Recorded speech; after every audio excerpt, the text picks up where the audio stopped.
इंसान ये ख्याल करता है कि उसे यूं ही छोड़ दिया जाएगा। क्या वो मनी का जो टपकाई जाती है एक कतरा न था, फिर लोथड़ा हुआ, फिर अल्लाह ने उसको बनाया, सो उसके आज़ा को दुरुस्त किया, फिर उसकी दो किस्में बनाई, मर्द और औरत। क्या उसको इस बात पर कुदरत नहीं कि मुर्दों को जिंदा कर दे?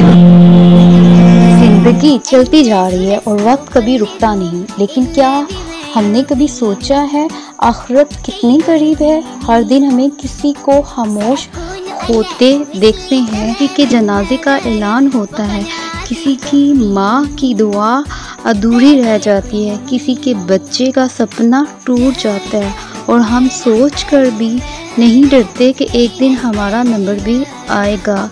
हर जान को मौत का मज़ा चखना है। सूरतुल अल इमरान आयत 185 में अल्लाह ताला फरमाते हैं, हर इंसान को मौत का मज़ा चखना है। दुनिया की हर खुशी फ़ानी है, घर, पैसा, शोहरत, ये सब यहाँ ही रह जाएंगे, लेकिन एक चीज़ जो साथ जाएगी वो है आपका अमल।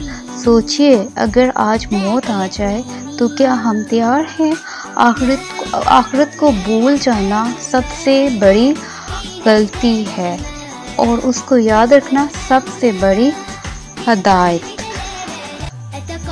अपनी ज़िंदगी को इस नज़रिए से देखो कि आखिरत करीब है, तो फिर आप हर दिन बेहतरीन जीना शुरू कर दोगे।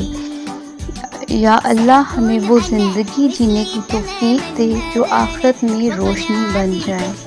अस्सलाम वालेकुम friends, welcome to my channel. आज का हमारा टॉपिक है ज़िंदगी का मकसद। हर दिन एक सुबह होती है, फिर शाम होती है, ज़िंदगी के पन्ने पलट जाते हैं, लेकिन कभी सोचा है ये ज़िंदगी आखिर किस लिए है? अच्छी जॉब लो, लोग कहते हैं अच्छी जॉब लो, पैसा कमा लो, घर बना लो, शादी कर लो, और फिर वक्त गुजरता जाता है, उम्र ढलती जाती है और इंसान भूल जाता है कि मैं यहाँ क्यों हूँ। अल्लाह ने हमें ज़िंदा इसलिए नहीं किया कि सिर्फ दुनिया के माल जमा करें। कुरान में अल्लाह ताला फरमाते हैं, मैंने इंसान और जिन को सिर्फ इसलिए नहीं पैदा किया कि वो मेरी इबादत करें।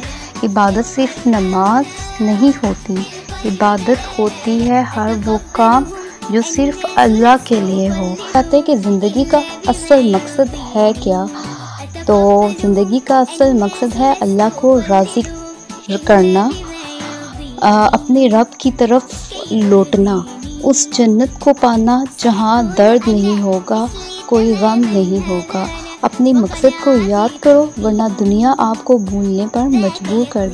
आई होप ये वीडियो आपकी ज़िंदगी को एक नया मोड़ देगी। अगर आपको वीडियो पसंद आई है तो लाइक करें, सब्सक्राइब करें और अपने दोस्तों के साथ शेयर करें। सबको पता चले कि हमारी ज़िंदगी का मकसद क्या है, हमें क्या करना चाहिए और हमें ज़िंदगी को कैसे गुजारना। अल्लाह ताला सूरतुल मरीम जिन्होंने नमाज को ज़ाया कर दिया और ख्वाहिशात नफ्सानी के पीछे लग गए, सो अनकरीब उनको गुमराही की सजा मिलेगी।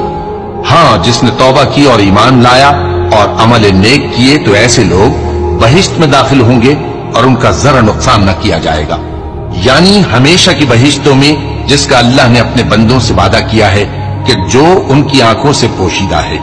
बेशक इसका वादा नेकुकारों के सामने आने वाला है। वो इसमें सलाम के सिवा कोई बेहुदा कलाम न सुनेंगे और उनको सुबह शाम खाना मिलेगा। यही वो जन्नत है जिसका हम अपने बंदों में से ऐसे शख्स को मालिक बनाएंगे जो परहेजगार होगा। और फरिश्तों ने पैगंबर को जवाब दिया कि हम तुम्हारे परवरदिगार के हुक्म के सिवा उतर नहीं सकते। जो कुछ हमारे आगे है और जो पीछे है और जो इसके दरमियान है, सब उसी का है और तुम्हारा परवरदिगार भूलने वाला नहीं। यानी आसमान और जमीन का और जो इन दोनों।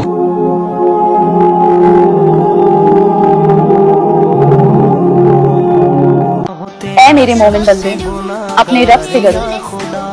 जो लोग इस दुनिया में नेकी करते हैं उनके लिए नेक सिला है और अल्लाह की जमीन फराह। मुस्तकिल मिजाज वालों को उनका सिला बेशुमार ही मिले। यकीन